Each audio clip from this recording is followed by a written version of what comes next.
Good afternoon.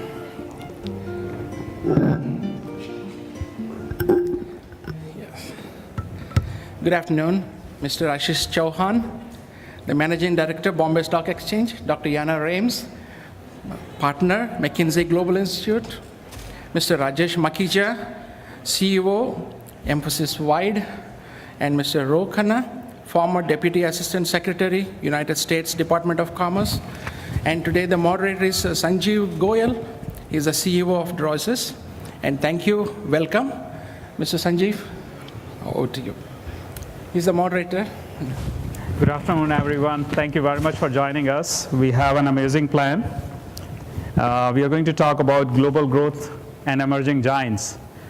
We would like to keep our session very informal, so please feel free if you have a question. I believe we have somebody who can give you a card and pencil. I would like to start with the introduction. My name is Sanjeev Goyal. I'm CEO of Droices. And I'll request Mr. Makhija to introduce himself. Okay, thanks, Sanjeev. I'm Rajesh Makhija. I work for Emphasis Corporation, which is a Hewlett-Packard subsidiary company. I have two roles within the organization, one executive role and the other one is a corporate role. As far as the executive role is concerned, I run two software product companies within the group. One is based in Paris, which is called Wide, and that's the title that you see out there, CEO of Emphasis Wide. That company is focused on policy administration for insurance companies. And the second one is called Eldorado, which is Phoenix-based, and the focus there is healthcare segment. That's the executive side of the role. As far as the corporate side is concerned, I do wear a couple of hats there as well. I'm the Chief Marketing Officer of the larger Emphasis organization, also responsible for mergers and acquisition and global alliances. What might be more relevant here or equally important here would be the fact that I'm an alumni of Indian Institute of Management, Ahmedabad, and until 3 months back, I was the president of IMA Alumni Association here in the USA. So I was there doing that role for a period of 4 years. I moved on since then. I'm now currently on the board of IMA Alumni Association, so I can very well understand the purpose behind this, I would say, organization, and I'm thrilled to be here. Thank you. Yana, would you like to? Yeah, I am Yana Remes, a partner at the McKinsey Global Institute, McKinsey's internal business and economics research arm. And for the last 10 plus years, I have been leading our global research on productivity, competitiveness, and growth, as well as cities. And this really is my dream role because it combines two things that I feel very passionate about. On one hand, I can continue to be a student further for my life. I am a PhD economist from Stanford and really like to go beyond and understand what's happening in the world. And at the same time, I do want to have impact, and I earned my stripes in McKinsey by working with high-tech companies in the Valley as well as a very broad range of sectors in Mexico. And in what I do today, it really is bringing these two things together in seeking to understand at the micro level what is happening across industries and regions around the globe and how that translates into insights on what's happening in the global economy. And perhaps the best part of my job, or one of the many good things, is that I get to work with really wonderful McKinsey consultants from across the globe. And given the present company, I have 2 members in my teams that are from IITs, and I have more than a dozen of very close colleagues and friends that I have worked with throughout. So it just tells you that I get to work with a wonderful bunch of people, and I hope it gives me a little bit of an insight into the tribe of the current conference. Thank you, Yana. Ashish. Hi, my name is Ashish Chauhan. I am from IIT Bombay 89 batch. I passed out as a mechanical engineer and then went to IIM Calcutta. I played many roles, including setting up India's new stock exchange called NSE early on in life. I was a banker before that, and I set up screen-based trading in India and also the first commercial SATCOM network in India for the people who know technology, for people who know who are interested in finance. I set up an index called Nifty and derivatives of the financial derivatives markets in India. And later on, from 2000 onwards, I was also an entrepreneur and the head of IT CIO of Reliance Group, for almost 9 years. There I was also a CEO of Mumbai Indians cricket team, and I was also head of their public relations and IPOs. 5 years back, I sold a company which was into software for stockbrokers, and that's how BSE acquired it. They kind of wanted me in BSE role. That's how I came into BSE's deputy CEO. Now I'm the CEO of BSE for last 3 years, and BSE is the oldest stock exchange in Asia. We are celebrating 140th year this month. Wow. And it's the largest in the world in terms of number of stocks listed, more than 5,700 stocks.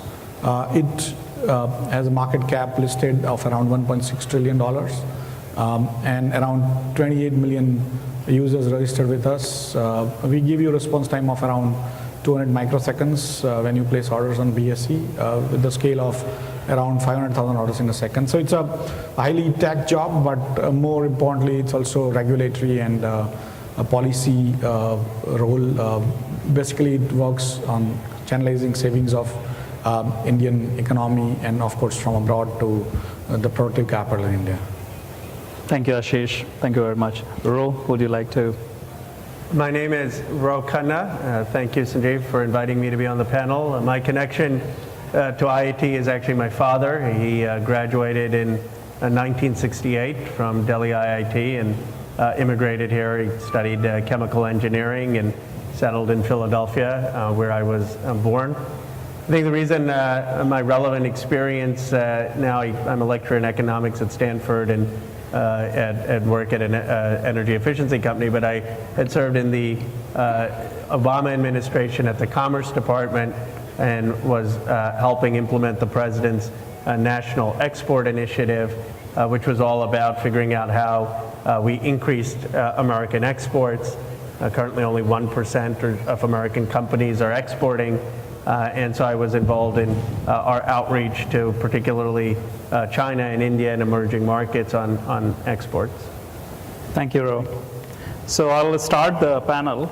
And the first question I have is, what is GDP? And Yana, it is for you. Maybe you can enlighten us, because especially in today's context, I would like to understand, is it relevant for emerging economy? And specifically countries in BRIC, and is even BRIC really BRIC, or is it changing?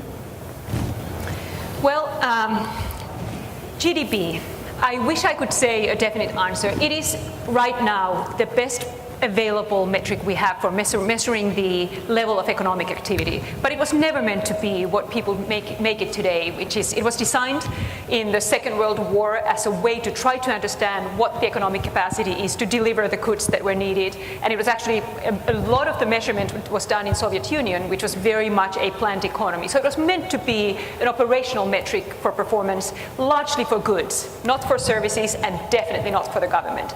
So it was not designed to play the role that we have given it, which is the anchor metric by which a lot of decisions are made and a lot of money changes hands, or decisions is invested or is not. So my take on, is it still relevant? I think it is absolutely relevant, because we don't have anything else. Imagine if we didn't have the GDP metrics, we couldn't even track of what's happening in the different parts of the world. But is it really the only metric we should use? Absolutely not. And I think there is two ways to think about it. Some people are arguing the academic debates on getting a portfolio, or if you want a scorecard, of different economic metrics that measure not just the economic activity, but potentially, let's say, instead of GDP per capita, we could look at the median income so that we get a sense of the distribution, etc., and have a broader range of variables that have to do with let's say, social metrics or even environmental metrics. So I think that's definitely one area where we're going to be pushing for, and we can incorporate a lot of better thoughts by taking into the, if you want, real life data that's available. On the other hand, and this is the one where I'm hoping we'll do a lot more progress, is come up with alternative pragmatic metrics that allow us to make good decisions, even if they may not be the perfect economic metrics. So I'll give you two quick examples. Some of you may have heard about the PISA education performance metrics that OECD publishes. That alone changed a lot of how different governments thought about their education. It started a small industry of evaluating what works in education and what doesn't. And in that way, really led to very big changes on the ground that are better for students everywhere. On a very different side, a private company, the Harbor Report as it's called, started to publish data on automotive industry productivity, basically cars produced per worker in the 1980s. And that was a transformative thing for the US industry that until then really couldn't tell how the Japanese companies were doing versus the US ones. And it did lead to very big changes in the industry as a result. So I would actually argue for looking for complementary pragmatic metrics that apply to different industries, apply to different functions potentially, make those transparent, and they will have probably more impact on the ground than getting the academically perfect answer. So that may be heretic for us economists, but that's what I think. So Ashish, since you are the chief of BSc and you know how India works, what is your take on that? And what do you think? Is this relevant for India? I mean, every measurement, especially when you measure, say, temperature in this room, there is a need for measuring and then managing it. So it helps you measure, measurement helps you manage something. So for me, there is a need for measuring GDP, but ultimately it's one type of measurement, because if you measure the temperature of your body, it's not the only parameter which you should measure, right? All of us know we need to measure many, many things. And still, even after that, all the measurements put together doesn't make it human. A model is what comes out, and model is not the phenomenon. So somewhere in absence of figuring out the phenomenon, you try to use basically measurements, and GDP is a good measurement to a large extent, as Hannah said. But basically for me, the second question on the BRICS side, if we analyze what is BRICS, it was actually a word coined by, and it's a good acronym because you can remember BRICS, by Goldman Sachs analyst. And it can basically sort of takes into account Brazil, Russia, India, China, and South Africa. At some point in time, all 5 of them were growing in early 2000 onwards, and people thought that they will continue to grow faster and faster. But if you look at all of them, they have their own issues and own challenges and own opportunities. So Brazil is, and even those days, Brazil was basically agrarian, which it is today. Russia was more energy. India was more of nothing and services.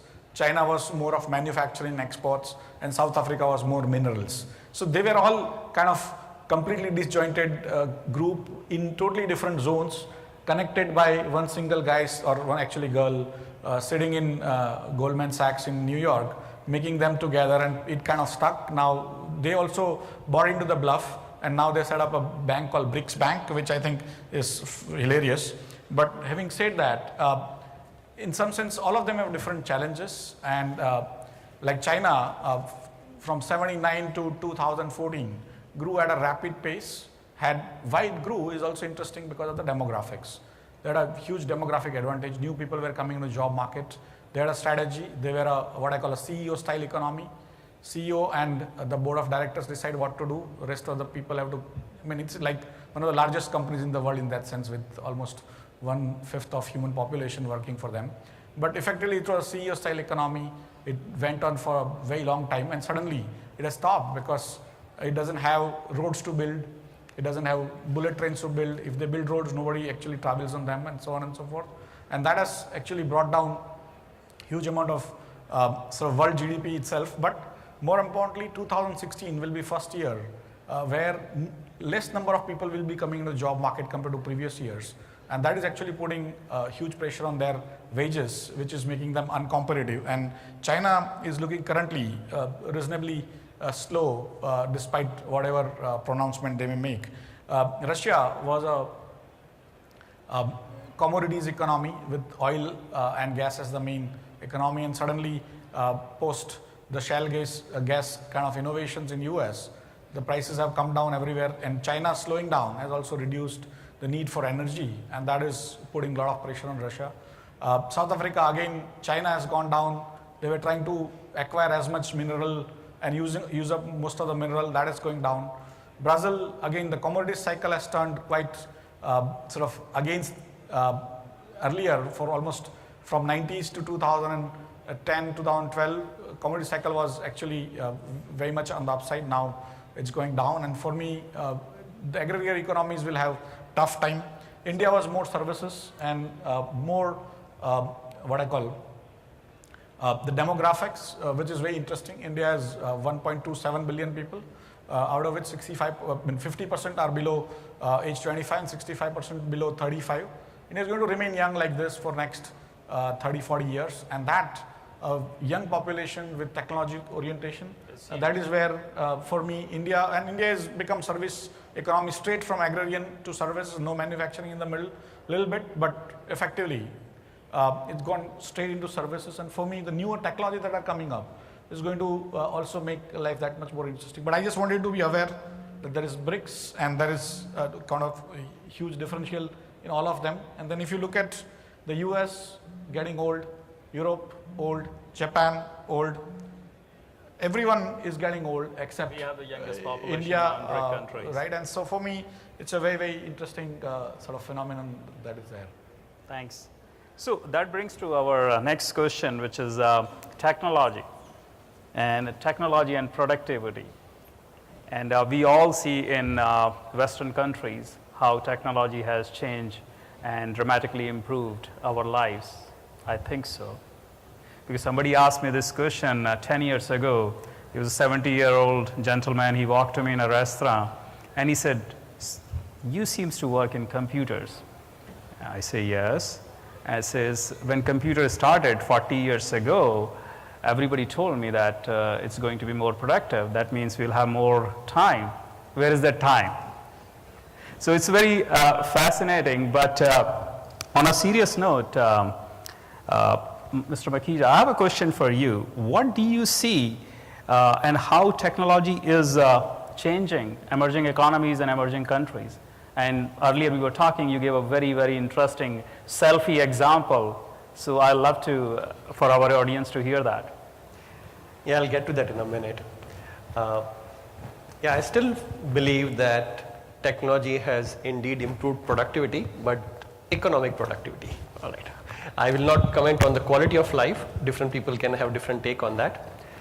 But since the first industrial revolution that happened probably around 200, 250 years back, right, we have significantly seen productive improvement. At that point in time, it was driven largely by manufacturing, innovation and developments. Since then, changes have happened, gradual, quite a few of them significant, a few otherwise incremental. And the current one that is happening, in my opinion, it is information driven, second industrial revolution. That's the way I look at it. And I also see with the pace of change happening, the third one probably doesn't have to wait for another 200 years. It may happen much faster. I do want to get to that, to what you referred to earlier, right? I saw a stunning example of technology-induced productivity in one of my recent visits to India. So I come from a relatively small town called Indore in the state of Madhya Pradesh in India. And I was visiting a cousin of mine. He has been in the business of wholesale distribution of watches, watch spare parts, and now mobiles and mobile accessories. And as many of you are aware, 50% of the business that happens in India happens in an unorganized sector. So he was a typical case of that. In the past, the way he used to operate, he himself or his team members, they would go to various smaller cities or villages nearby, go there, collect the orders, bring them on a piece of paper and so on, come back to the godown or the warehouse, get the stuff collected, packaged, and then send it through a logistics provider, and through some money broker, the money would find its way back to him. And this whole process used to be, obviously, would involve a couple of trips and then dependency on a money lender, with a little bit of concern whether the whole cycle will be complete or something will go wrong, whether the goods are finding their way to the right person or whether the money is coming back to him or not. When I visited him approximately about a year and a half back, right, and while I was waiting at his shop and he was attending to his customers, I was observing very keenly the way he was operating. So while I was sitting there, I could see orders coming to him using WhatsApp, right? And the way they would do is the buyer somewhere in some village or smaller city, right, would write down the order in Hindi, take the local language of India, take a photograph of the order, right, and then WhatsApp to him. At the same time, if we wanted to specify wanted to provide the specification, say of a mobile phone, if we wanted to get probably a screen saver, not a screen saver, a screen to protect. Any device.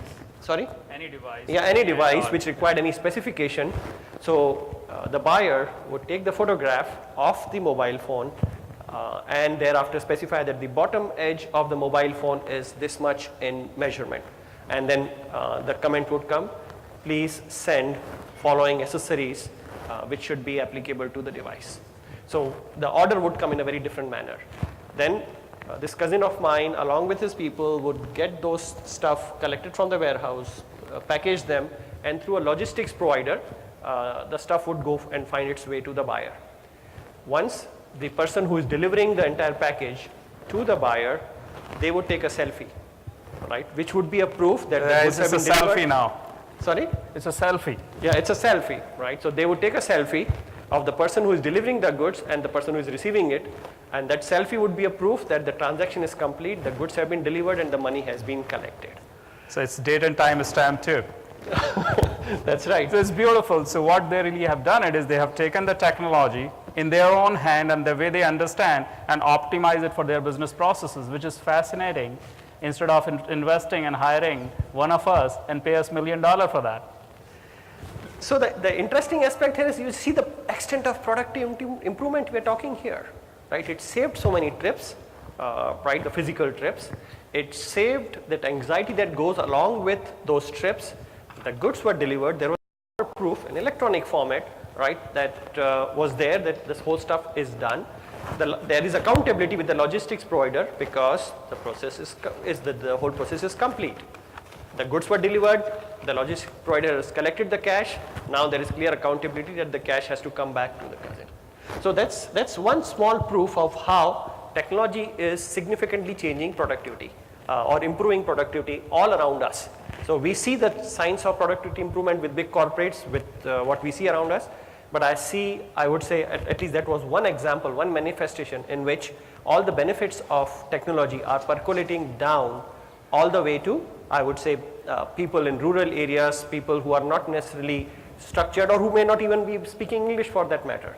So that's a terrific example here.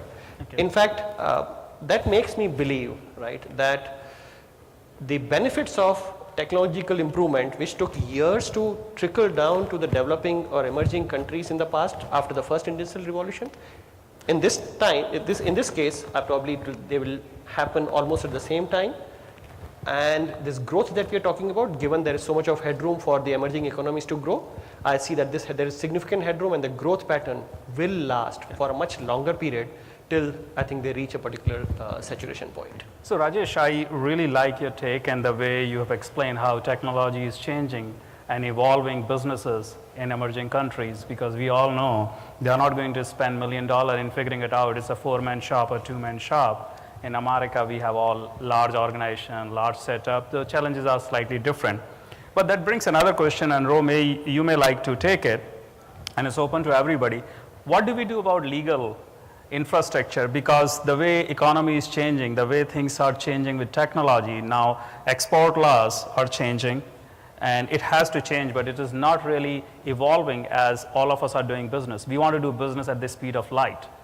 And I truly believe our legislatures and people who are your buddies, they are not moving at that speed. And classic example is Uber. I don't want to talk about Uber class specifically, but I would like to learn from you. What do you see and how you see that is changing going forward? Well, I'll answer the question. Let me just make a brief point on the technology and productivity. I agree with that, but sometimes I think it's important to put these things in historical context. I mean, John Maynard Keynes wrote an article how productivity and technological advancement was going to mean we're all working 15-hour work weeks in the 1930s. Now, he didn't account for increased insatiable human demand, that as productivity increases, who would have thought we need iPhones or laptops. So I do think that we're in a unique moment of technological advancement, but there have been other moments in human history where we've had similar debates. That said, I think the unique context for the United States in particular is globalization. It used to be when my parents came here that the United States was the only game in town, and that's not necessarily the case. True. You now have opportunities in many parts of the world. Our tax code has to be competitive with making sure that companies are actually bringing money back into the United States as opposed to being incentivized to be outside the United States. It has to do with our immigration policy. I mean, to me, a lot of our immigration laws that have people come here, get education here, and then make it very difficult for them to stay, so then they end up going outside and starting companies outside, has to be looked at. Of course, intellectual property is a huge challenge in how we... That's the next question from the speakers, from the audience is export laws and copyright. For both of you to pitch into that, but yes. Let me take on the earlier question. For me, most of our laws, the way they are designed and the way they operate, we are almost basically driving a car looking only at rear view mirror. We are not looking front. We are not anticipating, as all societies. We are basically making laws based on our past experiences. And past experiences used to be good guide to the future for most works in the past. Yeah, but Ashish, how are you changing it? So the question is how you and people like Ro are changing it, because we have Yana here and they are great in making policies, helping us doing what we should be doing. The biggest question is it changing? Or are we stagnant and businessmen or entrepreneurs like me and Rajesh figuring out ways how to navigate those? So for me, at least in India, what we are trying to do is to create a law with regulations which are changeable. So depending on the situation, the regulations change. So you don't have to go to the legislature all the time, which may be actually on strike all the time because they don't like each other. But the bureaucrats can continue to change it as far as the basic principles are the same. So for me, the laws now need to be made into 2 parts or 3 parts. So there are modules, you can plug it anywhere you want, like computers? And also you need to have an ability to change it. See, if you are a hardware society, it won't change. True. Now you are a software society. Everything is on the move. And your law also has to be on the move, because otherwise you end up creating issues for entrepreneurs and also humans. So Ro, do you think that's possible in America? Well, first of all, I think that needs to be tweaked, but let's look at what gives America, I mean, I fundamentally believe America is still going to be the most productive, greatest economy for the next 50 to 100 years. And I think what gives us such a comparative advantage, in my judgment, would be one, of course, is our higher education institutions. But the basic idea here is free markets, transparent markets, competition, access to capital that allows for innovation. And if you look at Facebook and Google and Uber, and why are these being created in the United States? So I think that for all the criticisms, the basic fundamental structure of the American economy is very strong. True, true. So Yana, we were talking earlier too about even looking back. So I would like you to add something about what we have learned in the last 50 years. Is it relevant for future or not too, while you are responding to this? Very quickly on the regulation, I think where things are going to change is that we are used to looking at global economy through nations angle. The next century, it's going to be about cities. Cities are regulating themselves in a dramatically different way. Even the World Economic Forum has had a report that says cities should take Charge. foreign relationships, foreign commercial regulation into their own hands. Chicago has special relationship with in Mexico City, trying to enhance that relationship. In Brazil, states are creating their own free trade agreements. I think what's going to change is regulation that's going to force people to compete. To your question on what is the worry, and as we look at the changing world ahead, exactly as you were saying, we have all grown up in a very unusual time period. In the last 50 years have been a boom time as we have never seen before. Yet that's the period where we all developed our intuition. And now if we try to use that intuition to guide in the next 50 years that are going to be dramatically different, we are not going to do ourselves a service. These things are not going to continue exactly on the same trend lines we have seen before because of the fact that technology is faster, aging is slowing growth, we are seeing a dramatically more connected global economy. And as a result, I think we need to build new skills, not the strategy tools of the last 50 years, but new skills to really think, not just the first and second order implication, but the third one, the third order as well. So let me give you a quick example. Driverless cars. How will that influence the different industries? The first order impact is very clear. We'll all love to have our time to be on the back seat and do our work while we are driving. Even the second order implications. We'll probably have fewer cars because my teenage son and I might be able to use the same car because the car can just be on circulation all the time. We will need fewer cars, we'll have more shared economy. But things get interesting when you look at the third order effects. First of all, land. How much space in the US in the most valuable real estate in the cities goes to parking? But when a driverless car can actually drop you off in your office, drop you off at home, drop you off in the mall, and go back and park somewhere out of town, we might release some of the most valuable real estate in the world in a dramatic scale. That can have a huge economic impact. So that's one example of implications of technology that we might not get from a direct impact. But let's think further. One of the greatest things about driverless cars for teenage driver parents like myself is that accidents for teenager drivers are going to go down. That's great news by everyone's account, except for the supply and demand of organ transplants. Car accidents are the main source of organ transplants. We probably will see a dramatically different balance between supply going down and demand with aging going up. So that actually creates not just a challenge on one industry, but opportunities in the biotech side. So this is just an example of you really do need to build a very different strategy muscle, think differently in the future if you are going to be successful, because the world is not going to look like, there is not going to be such thing as the old normal. It's going to be definitely very different than what we have seen. So Rajesh, yeah, sure, perfect. Things to what Jana said and to your earlier question as well. Thank you. Now, the first one on And I have driverless a cars. little bit more too. There is a question from audiences. How are you dealing with IP?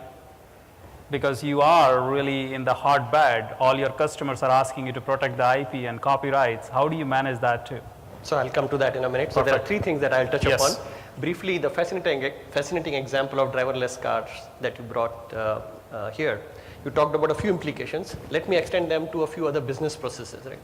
What about the licensing authorities, right? They'll go out of business. What about insurance? Who are we insuring, right? Who owns the car, right? Whose mistake it is? So we are talking about a completely new ecosystem that will probably shift once the driverless car comes And the into role play. will answer the question is how are we going to regulate it? So now that brings me to how technology and regulation are coming together.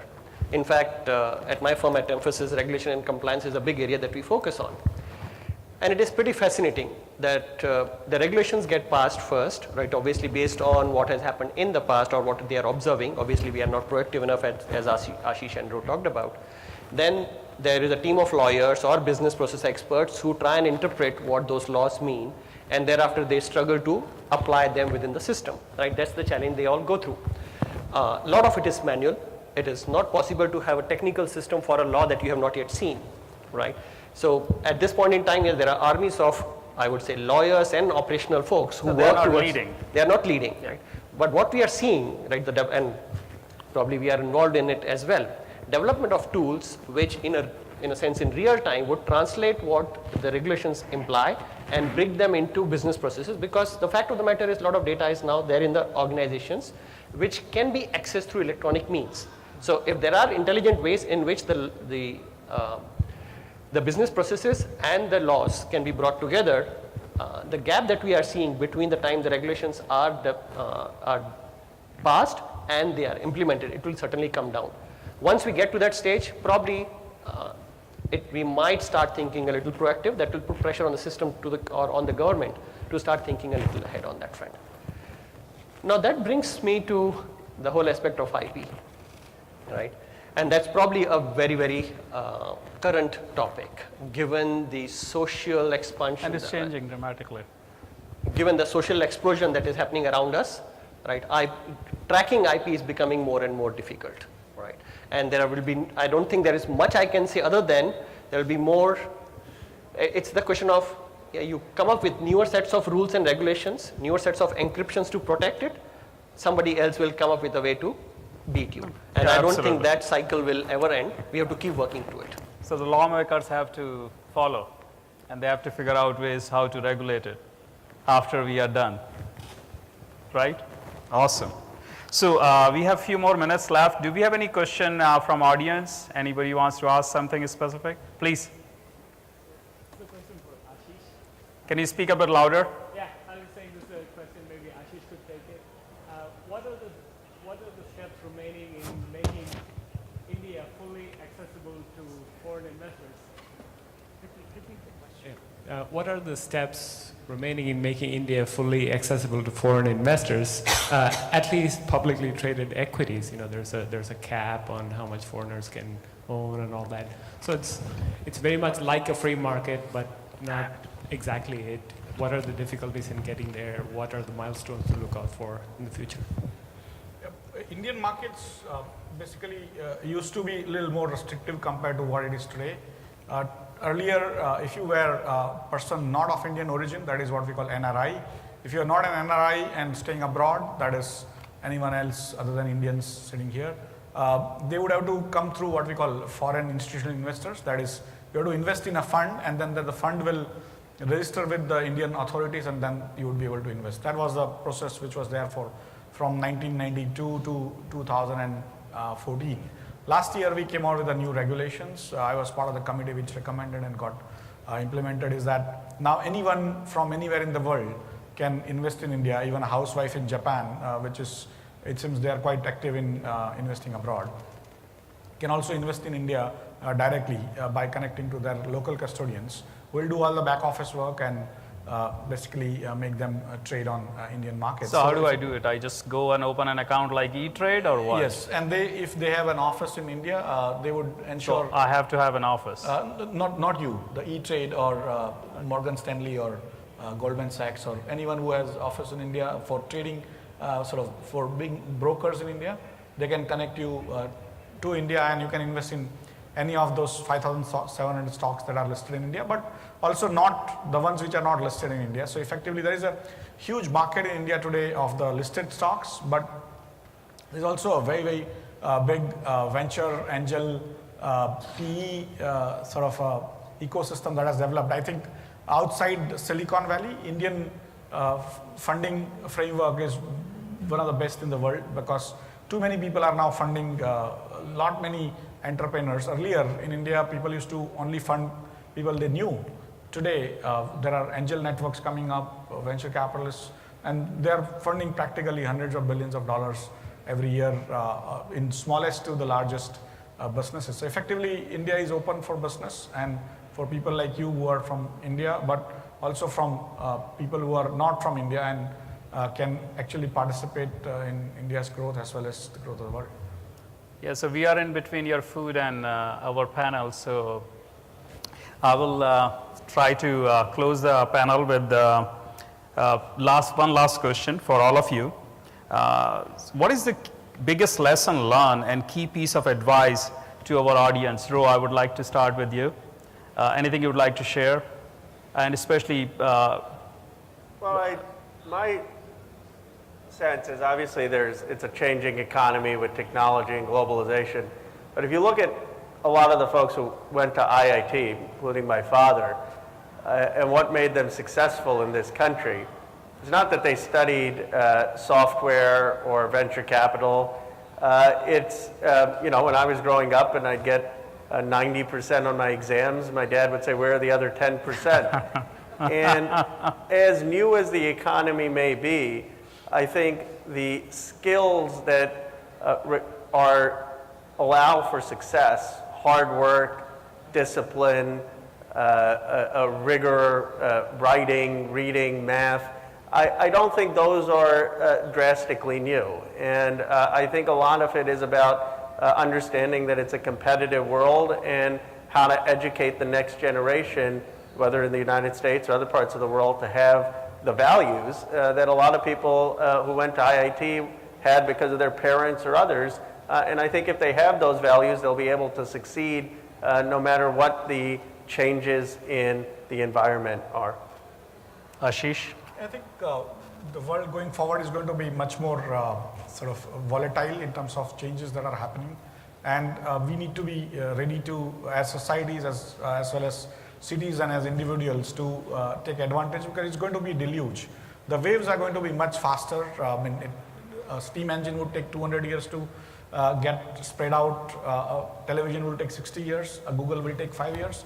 And next, sort of 20, 30 more technologies will take 2 to 3 years to get into our lives. And they will be as transformational as IT has been. So for me, the next 30 years are going to be hugely different from what we have seen in past 10,000 years. The wealth that will be created will be very different. And for me, India, that wealth will be basically brain created, not money created.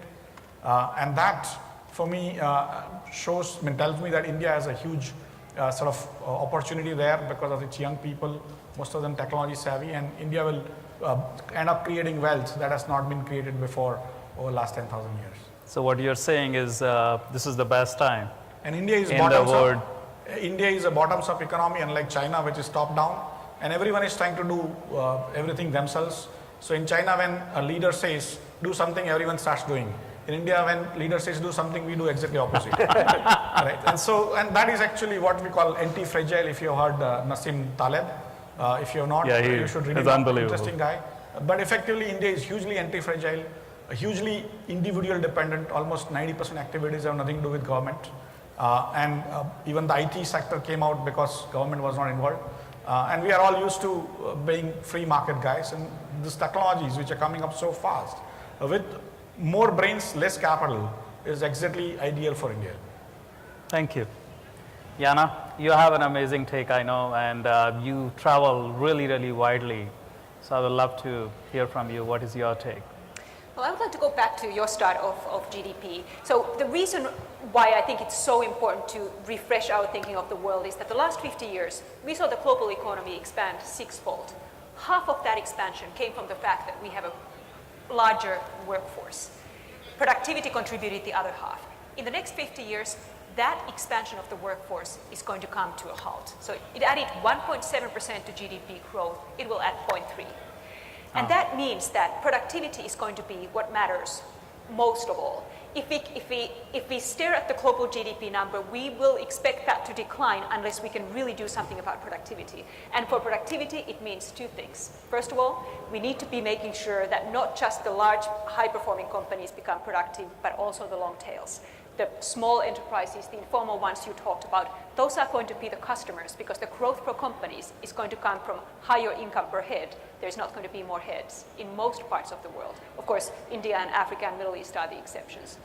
And second one, we do need to care about the income growth of individuals. And I think that's something that even though inequality is often a politically charged topic, for companies, raising incomes and purchasing power of individuals will matter because that's where growth is going to come in the future. And I think that requires that in addition to the fastly changing world, we need to keep up the focus on how we are going to keep the companies growing and how we are going to keep the demand growing, while at the same time not get discouraged by the fact that the headline numbers might be coming down. They will, but the opportunities are huge in different parts of the world, in different parts of the segments.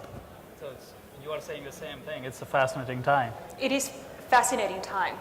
And I hope the optimist will win because frankly, as an economist, it's all about animal spirits. If we all start being pessimistic, things are going to go the wrong way.